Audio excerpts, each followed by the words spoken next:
Campanha da Fraternidade de 2024. Parte 2. Iluminar. Vós sois todos irmãos e irmãs, conforme Mateus, capítulo 23, versículo 8. Depois, Jesus falou às multidões e a seus discípulos. Na cátedra de Moisés estão sentados os escribas e os fariseus.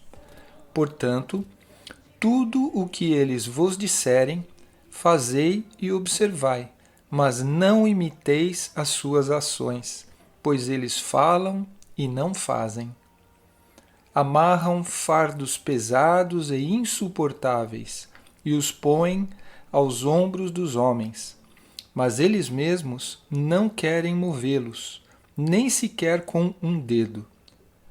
Fazem todas as suas obras só para serem vistos pelos homens. Usam faixas bem largas com trechos da lei e põem no manto borlas bem longas.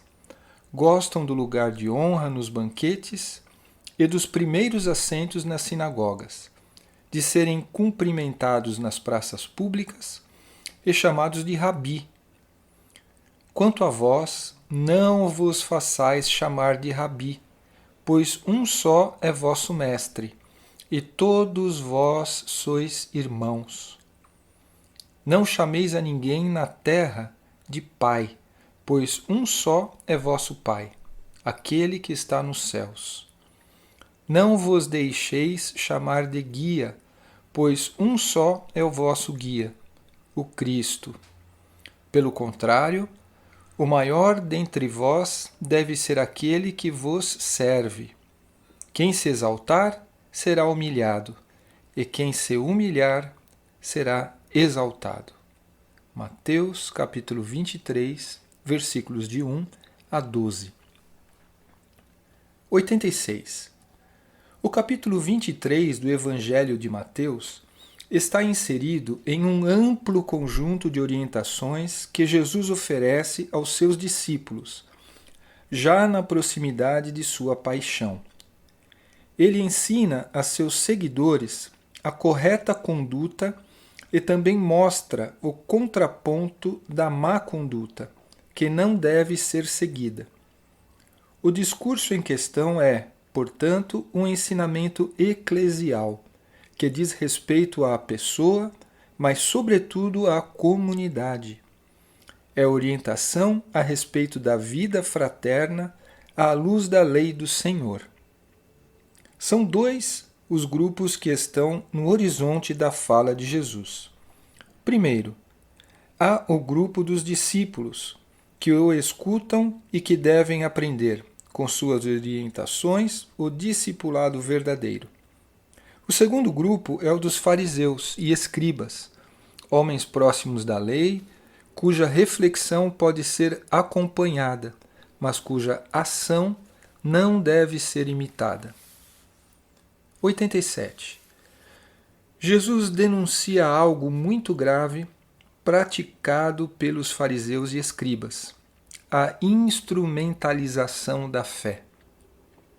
Os evangelhos concordam que Jesus observou como os religiosos de seu tempo frequentemente se aproveitaram da fé do povo para alcançar seus próprios interesses, expressar interpretações próprias e configurar a religião às suas próprias prerrogativas, conforme Lucas capítulo 11, 37 a 54 e Marcos capítulo 12, versículo 38 a 40.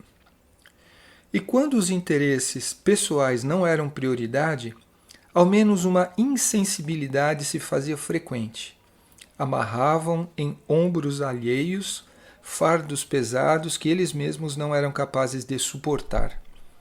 Os falsos pastores e os falsos profetas, para Jesus, são especialmente aqueles que não alinham palavra e ação, que não são capazes, ou mesmo nem desejam, que sua vida e suas atitudes sejam coerentes com a palavra anunciada, que é a palavra do próprio Deus. Pior ainda é a simulação da profecia a fim de ajuntar adeptos, riquezas, prestígio ou poder, A crítica de Jesus, profundamente coerente em seu tempo, é atual ainda hoje. 88. A incoerência que Jesus denuncia já está clara desde o início. Na cátedra de Moisés estão sentados os escribas e os fariseus. Sentar-se sobre a cátedra de Moisés pode adquirir dois sentidos. O primeiro é o da continuidade e da tradição da fidelidade ao ministério de Moisés de transmissão da lei, vocação verdadeira dos escribas e fariseus.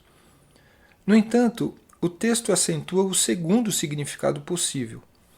Ao sentarem-se sobre a cátedra, os fariseus e escribas sobrepõem suas próprias prerrogativas ao que Moisés anunciava, a lei do Senhor. Por isso legislam segundo suas próprias interpretações, não segundo o coração de Deus. Jesus, na orientação, mantém a dupla possibilidade. Ele não rejeita totalmente a instituição judaica quando reafirma o que dizem os fariseus e escribas.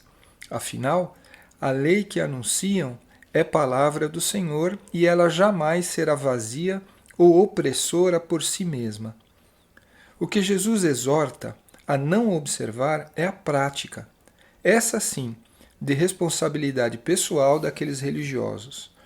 Essa não tem credibilidade perante Jesus. Ao mesmo tempo em que alerta para a falibilidade dos fariseus, Jesus demonstra respeito pela instituição judaica sobre a qual ninguém deve se impor. 89. A incoerência entre a lei anunciada e a vida tem seu fundamento na utilização da lei de modo deturpado, em vista de opiniões próprias. No deserto, quando o Senhor entrega a Moisés o Decálogo, conforme Êxodo capítulo 20, o contexto é o da libertação do povo da escravidão. Os mandamentos, que depois serão desenvolvidos pelo povo à luz da fé e vão constituindo a descoberta da lei do Senhor, são parte do caminho para chegar à terra prometida. São instrução de vida. Se tua lei não fosse minha delícia, eu já teria perecido na minha humilhação. Salmo 119, verso 92. Eles não são um conjunto de proibições, mas uma chave de vida para alcançar a salvação que vale para todas as pessoas igualmente. Por isso não devem ser usados para embasar algum tipo de opressão. O problema na conduta dos fariseus e escribas é fundamentar, com a lei, uma espécie de segregação que faz com que uns sejam vistos como maiores em detrimento de outros, que precisam carregar sozinhos os pesados fardos e não ganham lugar nos banquetes e no convívio social. A lei do Senhor jamais deixará de ser caminho de vida, mas a interpretação dos fariseus e dos escribas impõe, em seu nome, indiferença, confronto e conflito, sinônimos da morte. A opção pelo conflito, vista no primeiro capítulo deste texto base, ainda mais quando feita com base em algum tipo de leitura da Escritura, é a atualização da transgressão dos fariseus. Rompe as relações e impede que vivamos efetivamente como irmãos e irmãs. 90. É fato que o caminho de fidelidade à lei e à palavra de Deus é individual e diferente de pessoa para pessoa. O que incomoda Jesus é o fato de que, no caso dos escribas e fariseus, suas obras são apenas aparências e a palavra de Deus é utilizada como um mero adereço. Eles alargam as borlas dos seus mantos, mas não são capazes de alargar o espaço das suas tendas, conforme Isaías capítulo 54, versículo 2. Suas vestes estão cheias de sinais da Escritura, mas ela não está inscrita em seu coração. Basta voltar a Jeremias para lembrar que a condição para a aliança não era carregar um filactério. Filactério, aqui no rodapé. As faixas filactérios são caixinhas fixadas com tiras de couro que são colocadas no braço esquerdo e na fronte, contendo palavras importantes da Bíblia. Os fariseus as deixam bem visíveis, diferentemente dos outros. Deveriam ser sinal de amor à palavra que ocupa o agir e o pensar. Mas não é assim que acontece. Todo o sinal pode facilmente ser mudado por amuleto, esquecendo o seu significado. A palavra filactério significa lugar no qual se conserva. Mas conserva a memória da palavra ou a memória de si mesmo? Retomando, então, basta voltar a Jeremias para lembrar que a condição para a aliança não era carregar um filactério, mas trazer a lei inscrita no coração, sede das decisões. No rodapé, a anotação é a seguinte: para além de uma interpretação poética, devemos entender que para o judeu, a sede das decisões está no coração. Assim, inscrever a lei no coração pode significar a conformação dos sentimentos à palavra de Deus, mas principalmente a conformação das decisões aos ensinamentos do Senhor. Esta é a aliança que farei com a casa de Israel a partir daqueles dias, oráculo do Senhor. Colocarei a minha lei nas suas entranhas e a gravarei em seu coração. Eu serei o seu Deus e eles o meu povo. Jeremias 31, versículo 33. Assim, eles não só impõem um fardo pesado sobre os outros, mas mesmo tendo a lei de Deus no horizonte dos seus olhos, se desviam para contemplar o caminho contrário e fazer opções opressivas, não só para os outros, mas também para si mesmos. 91. Assim como o decálogo recebido no Sinai vai se tornando aos poucos toda a lei anunciada no Antigo Testamento, também os desdobramentos dessa lei vão amadurecendo até atingirem a plenitude no anúncio e no exemplo de Jesus Cristo. Em sua pessoa, ele oferece o encontro definitivo que transforma a lógica da lei em lógica da graça, que faz com que o reino de Deus passe de projeto a dádiva e alcance sua forma plena. É importante compreender, no entanto, que ao mesmo tempo que Jesus permite ao ser humano alcançar as realidades salvíficas mais profundas por dom e graça, ele também cria um caminho ético que precisa ser assumido com todo o esforço humano por quem deseja alcançar tais dádivas. E esse caminho é a fraternidade. 92. Se recebemos a adoção filial em Jesus, o único e verdadeiro Mestre, então entendemos o coração do discurso de Jesus. Todos vós sois irmãos. E adiante, o maior dentre vós deve ser aquele que vos serve.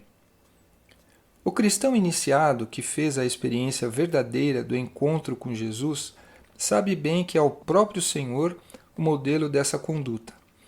Ele mesmo, existindo em forma divina, não considerou um privilégio ser igual a Deus, mas esvaziou-se, assumindo a forma de servo e tornando-se semelhante ao ser humano. Nessa constatação, Paulo considera justo exortar: tende entre vós os mesmos sentimentos que havia em Cristo Jesus. Assim, os primeiros sentimentos que devem configurar o cristão que se encontrou com Jesus são aqueles que, por primeiro, o caracterizam: compaixão, disposição ao serviço, misericórdia, benevolência, fraternidade aberta a todos. Para João, o momento decisivo do mistério da encarnação, a hora de Jesus, tem como ponto de partida exatamente o exemplo do serviço é a instituição do mandamento do amor. Nota de rodapé: a hora de Jesus será da sua morte. O Evangelho de João é construído a partir da narrativa da hora de Jesus. Portanto, todos os sinais apontam para tal momento decisivo. São sua preparação, são dele um sinal e certa antecipação. Estimulam sua esperança e marcam sua proximidade. Também a fé cristã, embora construída pela integridade do mistério da encarnação, tem na hora de Jesus o seu ápice, tanto em realização quanto em significado. Retornando ao texto, a nova aliança em Jesus é comunidade, na qual todos são irmãos porque estão unidos pelos vínculos do amor, a exemplo do Mestre. A comunidade de Jesus é a comunidade daqueles que se reúnem ao redor de uma mesma mesa e celebram o sacramento, que forma comunhão, que faz irmãos. Ao redor desse altar, apenas um pode ser o Senhor e Mestre. O lugar do ensino e a autoridade do senhorio não são do discípulo. Por isso, todo aquele que, fazendo parte da comunidade da nova aliança, reivindica para si o lugar de rabi ou mestre, pai ou guia, está reivindicando, na verdade, o lugar do próprio Deus. E é importante ter consciência de que a ambição de ser como Deus é a origem do pecado original, conforme Gênesis capítulo 3, versículo 5.